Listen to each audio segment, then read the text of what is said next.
오늘 우리가 함께 나눌 말씀은 다니엘 5장 1절부터 16절의 말씀입니다.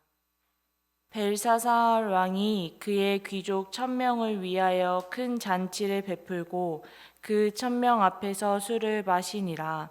벨사살이 술을 마실 때 명하여 그의 부친 느부갓네살이 예루살렘 성전에서 탈취하여 온 금, 은 그릇을 가져오라고 명하였으니 이는 왕과 귀족들과 왕후들과 호궁들이 다 그것으로 마시려 함이었더라.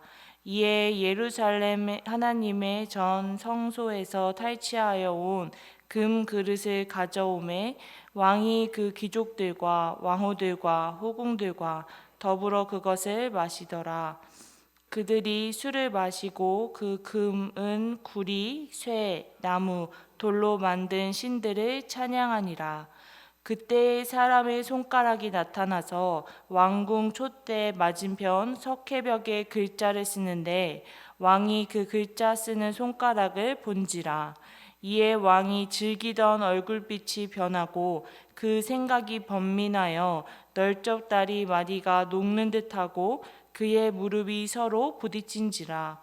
왕이 크게 소리질러 술객과 갈대아 술새와 점쟁이를 불러오게 하고 바벨론의 지혜자들에게 말하되 누구를 막론하고 이 글자를 읽고 그 해석을 내게 보이면 자주색 옷을 입히고 금 사슬을 그의 목에 걸어주리니 그를 나라의 셋째 통치자로 삼으리라 하니라. 그때 왕의 지혜자가 다 들어왔으나 능히 그 글자를 읽지 못하며 그 해석을 왕께 알려주지 못하는지라. 그러므로 벨사살 왕이 크게 번민하여 그의 얼굴빛이 변하였고 귀족들도 다 놀라니라. 왕비가 왕과 그 귀족들의 말로 말미암아 잔치하는 궁에 들어왔더니 이에 말하여 이르되 왕이여 만수무강하옵소서. 왕의 생각을 번민하게 하지 말며 얼굴빛을 변할 것도 아니나이다. 왕이 나라에 거룩한 신들의 영이 있는 사람이 있으니 곧 왕의 부친 때에 있던 자로서 명철과 총명과 지혜가 신들의 지혜와 같은 자이니라. 왕의 부친 느부갓네살 왕이 그를 세워 박수와 술객과 갈대와 술사와 점쟁이의 어른을 삼으셨으니 왕이 벨드사살이라 이름하는 이 다니엘은 마음이 민첩하고 지식과 총명이 있어 능히 꿈을 해석하며 은밀한 말을 밝히며 의문을 풀 수 있었나이다. 이제 다니엘을 부르소서. 그리하면 그가 그 해석을 알려드리이니이다 하니라. 이에 다니엘이 부름을 받아 왕의 앞에 나오매 왕이 다니엘에게 말하되 내가 나의 부왕이 유다에서 사로잡아 온 유다 자손 중에 그 다니엘이냐. 내가 내게 대하여 들은즉 내 안에 있는 신들의 영이 있으므로 내가 명철과 총명과 비상한 지혜가 있다 하도다.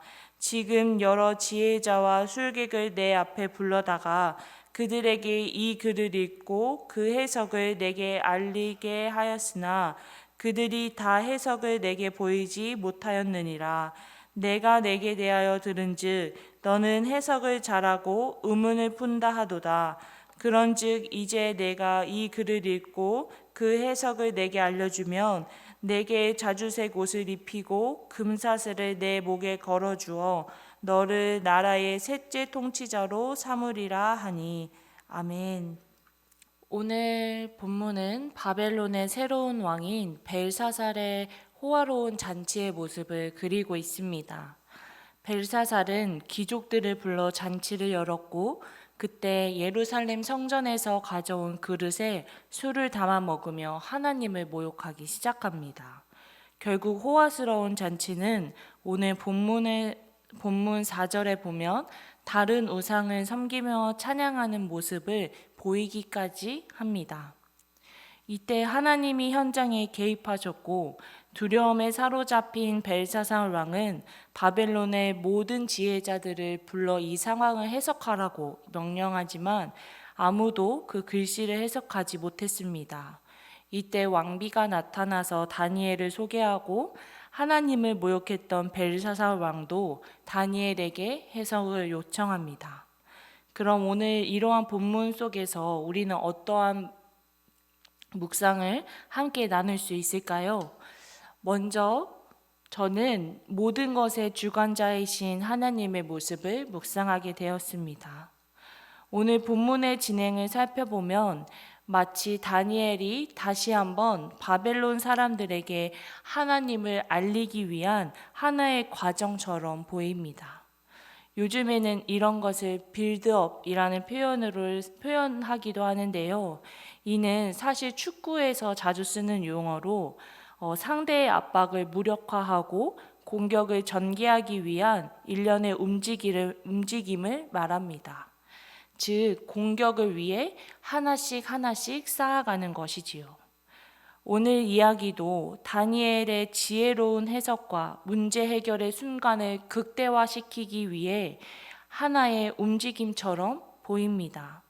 하지만 우리가 기억해야 할 것은 다니엘이 아니라 다니엘을 사용하시고 다니엘을 움직이시는 하나님을 바라보아야 할 것입니다.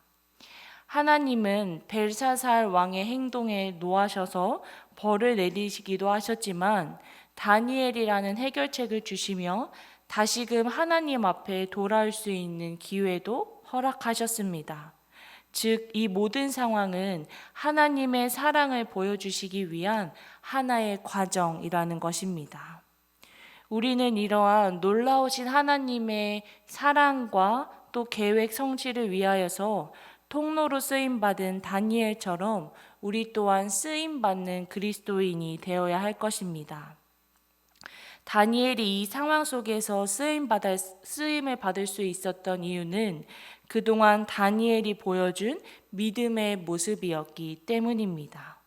오늘 본문 11절 말씀에는 왕비가 왕에게 나와 다니엘을 소개하는 말씀입니다.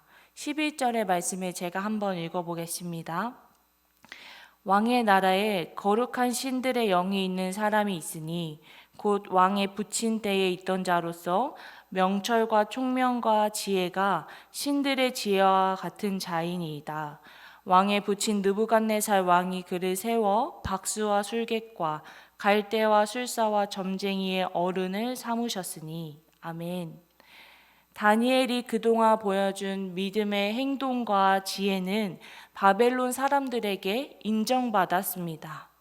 이제 바벨론 사람들은 어려울 때, 문제가 생길 때 다른 지혜자들이 아닌 다니엘을 찾고 다니엘을 믿게 된 것입니다. 다니엘이 이들에게 이렇게 인정받을 수 있었던 이유는 첫 번째로 하나님의 은혜이고 두 번째는 다니엘의 마음가짐이었을 것입니다. 다니엘은 어려움이 있을 때 하나님을 찾았고 하나님께 지혜를 구하며 나아갔던 자입니다. 문제가 생겼을 때 바로 세상의 지식을 찾았던 어리석은 벨사살 왕의 모습과는 정반대의 모습입니다.